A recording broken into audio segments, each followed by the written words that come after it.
Yang pertama itu mengenai pengertian teori belajar. Nah, menurut Wheeler dan kawan-kawan, teori itu dikutip dalam bukunya Ainul Khadijah menyatakan bahwa teori itu adalah suatu prinsip atau rangkaian prinsip yang menerangkan sejumlah hubungan antara fakta dan meramalkan hasil baru dari fakta-fakta tersebut. Nah, sedangkan belajar itu adalah sebuah kegiatan dalam rangka perubahan perilaku peserta didik secara konstruktif. Nah, belajar itu merupakan proses penting bagi perubahan perilaku setiap orang, dan belajar itu mencakup segala sesuatu yang dipikirkan dan dikerjakan oleh seseorang. Belajar itu memegang peranan penting dalam perkembangan seperti kebiasaan, keyakinan, tujuan, dan bahkan persepsi seseorang.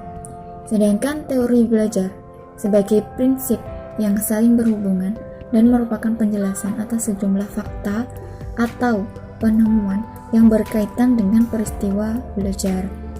Jadi dapat diartikan bahwa teori belajar itu adalah interpretasi sistematis terhadap suatu proses pembelajaran. Kemudian, teori tersebut menjadi dasar pembenaran bagi para pelaku pendidikan dalam proses pembelajaran. Nah, dalam sejarah perkembangan teori belajar, itu setidaknya ada 3 kali paradigma, yaitu pertama itu menekankan proses pembelajaran sebagai perubahan relatif.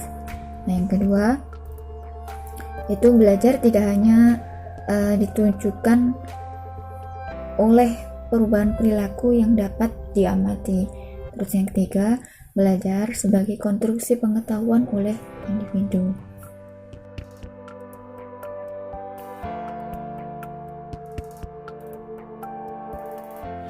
Yang bagian B yaitu aliran-aliran teori belajar.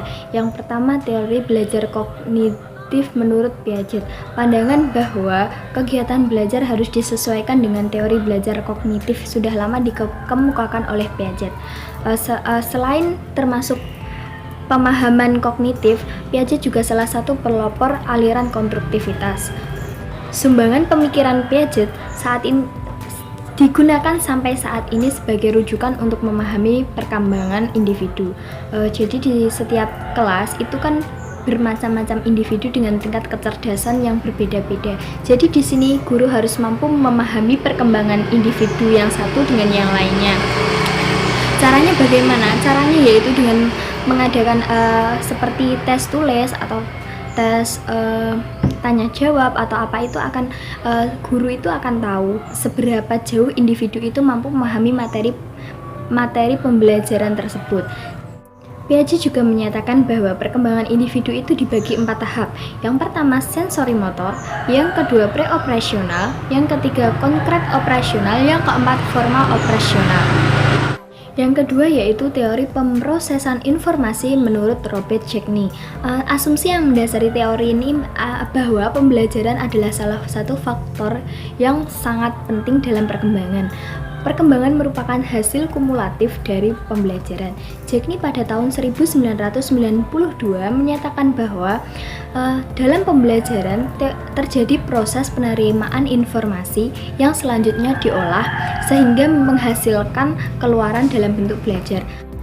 Di sini kan tadi disebutkan pembelajaran terjadi proses penerimaan informasi. Penerimaan informasi ini maksudnya adalah guru itu menyampaikan materi yang akan diajarkan kepada peserta didiknya. Selanjutnya ketika peserta didik menerima informasi atau menerima materi tersebut, peserta didik itu mengembangkan materinya yang guru jelaskan tadi. Nah, selanjutnya menghasilkan keluaran. Nah, keluaran ini hasil dari proses belajar mengajar selama guru itu menjelaskan. Jadi keluaran ini bisa diketahui dengan nilai UAS atau UTS atau dan lain sebagainya.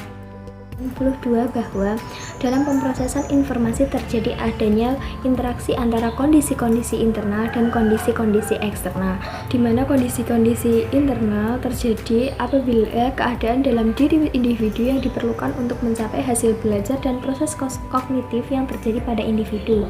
Dan kondisi-kondisi eksternal, yaitu rangsangan dari lingkungan yang mempengaruhi individu dalam proses pembelajaran. Jadi dalam kondisi eksternal ini lingkungan juga mempengaruhi proses pembelajaran individu. Lalu Jackney membagi tahapan proses pembelajaran menjadi 8 fase. Yang pertama fase motivasi, yang kedua fase pemahaman, yang ketiga pemerolehan, yang keempat penyimpanan, yang kelima ingatan kembali, yang keenam generalisasi, dan yang ketujuh perlakuan, dan yang terakhir yaitu umpan balik. Yang ketiga yaitu teori belajar Gestalt. Teori belajar Gestalt itu berasal dari Jerman yang artinya bentuk atau konfigurasi. Gestalt adalah sebuah teori yang menjelaskan proses persepsi melalui pengorganisasian komponen-komponen sensasi yang memiliki hubungan, pola, ataupun kemiripan menjadi satu kesatuan. Teori Gestalt itu beroposisi terhadap teori strukturalisme. Teori Gestalt itu berupaya untuk mengurangi pembagian sensasi menjadi bagian-bagian kecil. Terus Gestalt itu juga membagi aplikasi teori dalam proses pembelajaran, antara lain yang pertama pengalaman tilikan atau insight, yang kedua pembelajaran yang bermakna atau meaningful of learning, yang ketiga perilaku bertujuan atau purposive behavior, yang keempat prinsip ruang hidup atau last page, yang kelima transfer dalam belajar. Yang keempat yaitu teori belajar kognitif file dari Lewin.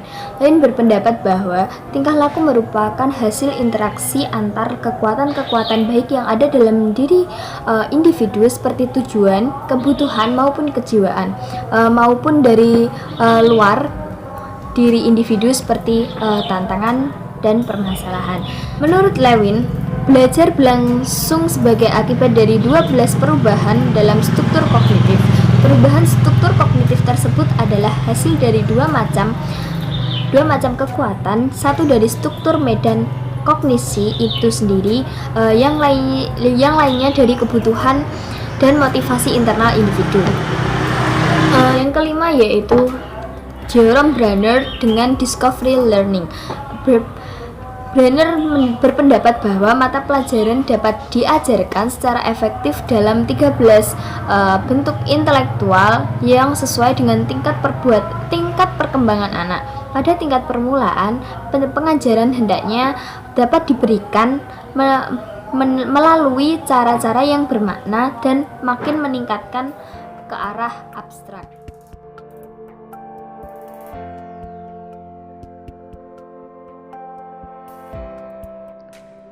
Kognitif sangat berperan dalam penerapan praktik dalam pembelajaran pendidikan agama Islam, seperti menunjukkan perilaku terpuji, mengaji, maupun praktik ibadah yang lain.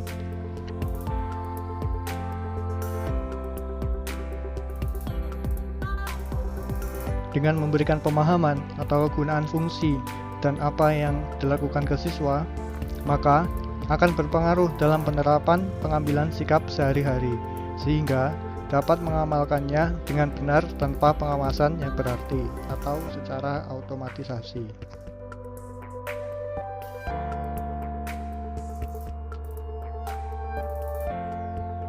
Dalam konsep belajar kognitif dalam pendidikan agama Islam sangat penting, terutama dalam pengetahuan dalam pendidikan agama Islam, yaitu tentang peserta didik dapat meningkatkan keagamaan ke contohnya sholat, puasa, dan